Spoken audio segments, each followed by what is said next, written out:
दोस्तों आज मैं आप लोगों को द वेलिंग फिल्म की कहानी सुनाने वाला हूँ जो कि एक कोरियन हॉरर मूवी है और ये मूवी काफ़ी डरावनी है। ये मूवी साल 2016 में रिलीज हुई थी और ये one of the best Korean movie में से एक है दोस्तों। तो चलिए बिना किसी टाइम वेस्ट के सीधा वीडियो स्टार्ट करते हैं। दोस्तों कहानी की शुरुआत होती है एक क्राइम सीन के साथ जहाँ पर एक आदमी जो कि काफ़ी ख़राब हालत में था वो अपने पूरी फैमिली की मर्डर कर देता है। जोंग हो जो कि एक पुलिस ऑफिसर था वो अपने सारे टीममेट्स के साथ वहां पर इन्वेस्टिगेट कर रहा था, तभी उन्हें उस आदमी के घर पर काफ़ी काला जादू का सामान मिलता है। रात को जोंग हो अपने दोस्त शियोक के साथ पुलिस स्टेशन में बैठा हुआ था और वहां पर वो लोग एक अफवाह के बारे में बातें कर रहे थे। लोगों का कहना था कि गांव में बहुत दिनों पहले एक जापानीज आदमी आया था, तब से ही गांव में ऐसी मर्डर होना चालू हुआ है। तभी पुलिस स्टेशन का लाइन अचानक चला जाता है। खिड़की के बाहर उन्हें एक औरत नजर आती है अंधेरे में खड़ी होकर, लेकिन थोड़ी देर बाद वो औरत भी गायब हो जाती है। कुछ दिनों के बाद जोंगू देखता है वही औरत जो पुलिस स्टेशन के बाहर खड़ी थी वो अपने सारे फैमिली मेंबर्स को मार देता है और उसकी हालत भी सेम उसी आदमी की तरह हो गई थी जिसने पहले मर्डर किया था। लेकिन दोस्तों उसी औरत की लाश हमें एक पेड़ पर दूसरे दिन लटकता हुआ दिखता है। सुबह को जब जोंगू उस क्राइम सीन पर बैठा हुआ था तब उसे एक लड़की नजर आती है जिसका नाम था किरण बेदी।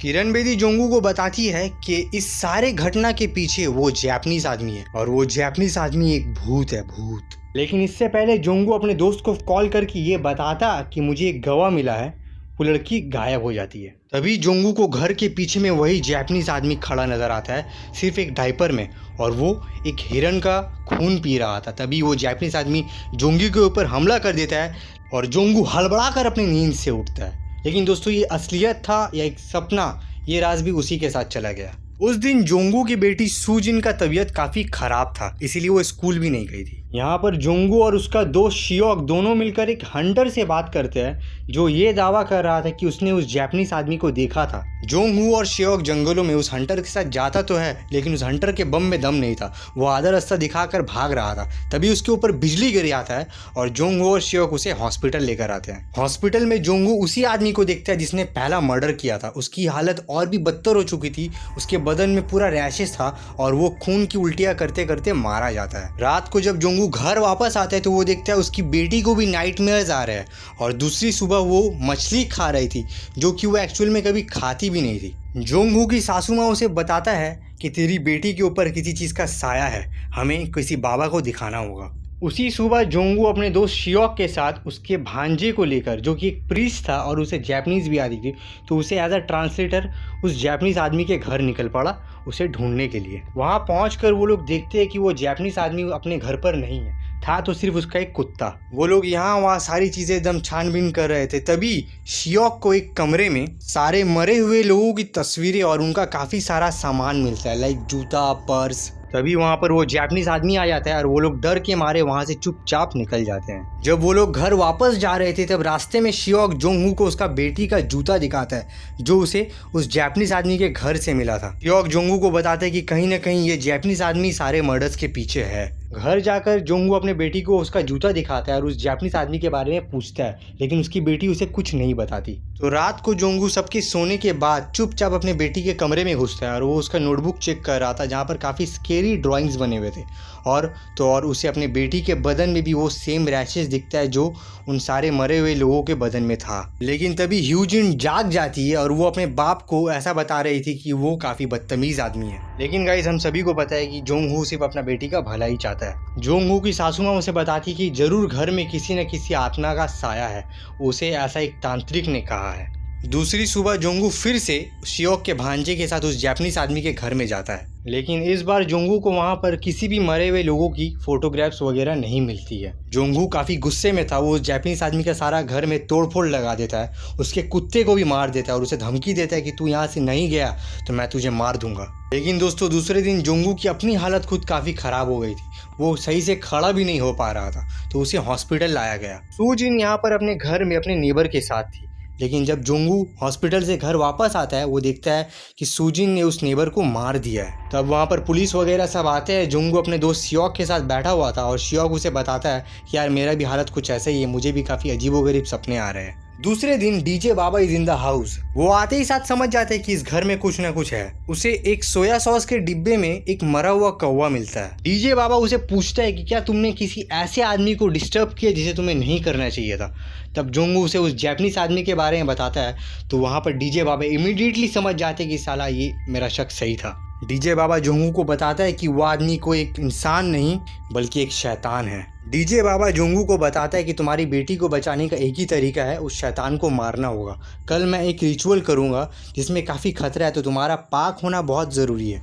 मुझे डिस्ट्रैक्ट मत करना और तुम खुद पाक रहना, यानी मांस मछली मत खाना, अपनी बीवी से संबंध मत बनाना। दूसरे दिन जब डीजे बाबा यहाँ पर घर पे जब पूजा पाठ कर रहा था, सेम टाइम पर वो जैपनीज आदमी भी अपने घर पे पूजा पाठ शुरू करता है। इस रिचुअल के दौरान जुंग ही को काफी पेन हो रहा था, लेकिन दूसरी ओर उस जापानीज आदमी को भी काफी दर्द महसूस हो रहा था। जापानीज और जुंग ही दोनों ही एकदम मरने की हालत में थे, लेकिन जुंग ही का हालत देखकर उसका बाप ये सारा रिचुअल रोक देता है और वो जुंग ही को सीधा लेकर हॉस्पिटल निकल जाता है। यहाँ पर वो जापानीज भी एकदम ठीक हो गया था, लेकिन उसे अपने घर के बाहर किरण बेदी नजर आती है, जिसे देखकर वो काफी डर जाता है। हॉस्पिटल में हुजिन की हालत बहुत खराब थी, जिसे देखकर जोंग हू ये डिसाइड करता है कि वो अब उस जापानीज को मार देगा और वो अपने सारे दोस्तों को लेकर जापानीज के घर जाता है। उन लोगों को वहाँ पर वो जापानीज तो नहीं मिलता, लेकिन वहाँ पर उन्हें एक ऐसा आदमी मिलता है जो एकदम मरा हुआ था लेकिन जिंदा था। उसे जितना भी मारो वो साला मर ही नहीं रहा था। वो ज़ॉम्बी टाइप आदमी शियोक के भांजे को काट लेता है, लेकिन अचानक उसे कुछ होता है, उसकी बदन की हड्डियाँ टूटने लगती है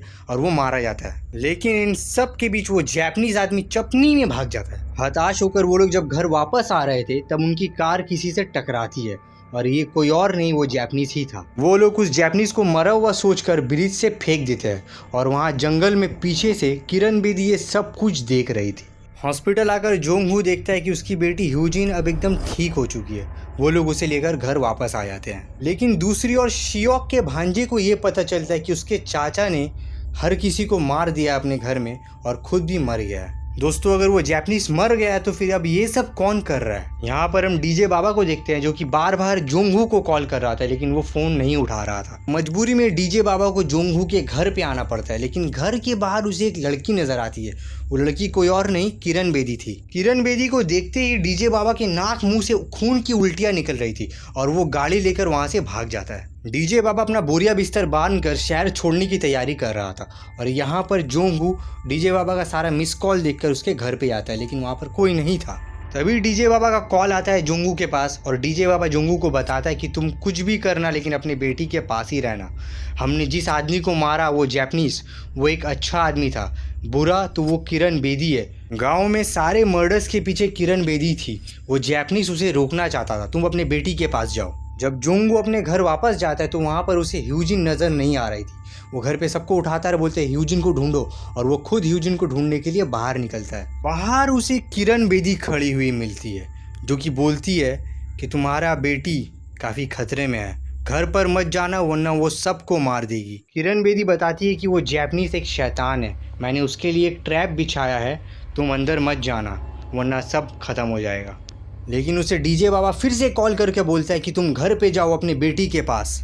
जोंग हू काफ़ी कंफ्यूज हो रहा था कि उसे किसकी बात सुनना चाहिए, लेकिन तभी जोंग हू देखता है किरण बेदी के पाँव के पास उसके बेटी का सर का हेयर बैंड गिरा हुआ है। जोंग हू को समझ में आ जाता है कि किरण बेदी बुरी है और वो दौड़ के अपने घर के पास जाता है। किरण बेदी उसे आखिरी टाइम तक रोक रही थी, लेकिन जोंग हू उसकी सुनता नहीं और वो घर के अंदर एंटर कर लेता है। उसके घर के अंदर घुसते ही वहाँ मेन गेट पर एक छोटा सा पेड़ टाइप का कुछ लगा हुआ था जो कि एकदम सड़ जाता है। जोंग हू अंदर जाकर देखता है चारों ओर एकदम खूने खून है। वहाँ एक कमरे में उसे अपनी बीवी और अपनी सासू माँ की लाश मिलती है और फिर उसे ह्यूजिन खड़ा मिलता है। दोस्तों, ह्यूजिन ने सबको मार दिया और यहाँ पर जोंग हू एकदम टूट जाता है। यहाँ दूसरी ओर हम शियोक के भांजे को देखते हैं जो कि जापानीज आदमी के घर अकेले गया था। वहाँ पर उसे एक छोटा सा केव मिलता है जिसके अंदर जाते ही उसे जापानीज आदमी मिलता है जो कि एक पूजा पाठ कर रहा था। शियोक का भांजा उसे पूछता है कि तुम कौन हो, मुझे अपना असली रूप दिखाओ। तब वो जापानीज आदमी हंसते हंसते शियोक के भांजे की तस्वीरें ले रहा था और अचानक वो अपने असली रूप में आता है। दोस्तों, वो सचमुच एक शैतान था। उसके काफ़ी बड़े बड़े सींग थे, नाखून थे और यहाँ वो शियोक का भांजा उस देखकर डर जाता है। यहाँ पर हम फिर से डीजे बाबा को देखते हैं जो कि जोंग हू के घर पे जाता है और उसकी तस्वीरें लेता है और तो और उसके पास वो सारे मरे हुए लोगों की तस्वीरें भी थी। इसका मतलब ये था डीजे बाबा और वो जैपनीज शैतान दोनों मिले हुए थे। दोस्तों इस फिल्म की एक डिलीटेड एंडिंग सीन भी है जहाँ पर हम देखते हैं वो जैपनीज शैतान रास्ते में एक किनारे बैठा हुआ था, तभी वहाँ पर डीजे बाबा आकर उसे पिक करता है और पीछे में ये सब चीज़ें किरण बेदी खड़ी होकर देख रही थी। और बस मूवी यहाँ पर ख़त्म। ये डिलीटेड सीन आपको बाय द वे यूट्यूब में मिलेगा। हे गाइस, दोस्तों बेसिकली वो जो किरण बेदी थी ना, वो वाइट कलर की ड्रेस पहन कर जो औरत, वो एक एंजल थी और वो शैतान से पूरे गांव को बचाना चाहती थी, बट वो एट द एंड हार ही जाती है। आई डोंट नो इसका दूसरा पार्ट आएगा नहीं, आना नहीं चाहिए शायद, क्योंकि यहीं पर ही छोड़ देना अच्छी बात है। ये मूवी बहुत अच्छी मूवी है दोस्तों, आप लोग इस फिल्म को जाकर देखो। ये आपको यूट्यूब में ही मिल जाएगी, आपको कहीं और ढूंढने की ज़रूरत नहीं है, यूट्यूब में ही मिल जाएगी। द वेलिंग फिल्म का नाम है और मैं इस फिल्म को 10 में से 8 पॉइंट तो दूंगा ही दूंगा। मुझे ये मूवी बहुत अच्छी लगी है, हर एक कैरेक्टर मुझे इस मूवी का बहुत अच्छा लगा, मुझे ये स्टोरी बहुत अच्छी लगी है। एंड तक मुझे समझ में नहीं आ रहा था कि यार एक्चुअली में बुरा है कौन, वो लड़की किरण बेदी या फिर वो जैपनीज़ ऐसे ही साउंड करता है, सॉरी। और अगर मेरा वीडियो अच्छा लगा है तो प्लीज़ यार इस पर एक लाइक दे दो। मैं ऐसे ही हॉरर मूवीज़ का एक्सप्लेनेशन लाता ही रहूँगा। तो दोस्तों आज के लिए बस इतना ही, मिलते हैं किसी और दिन, तब तक के लिए हैव अ नाइस डे।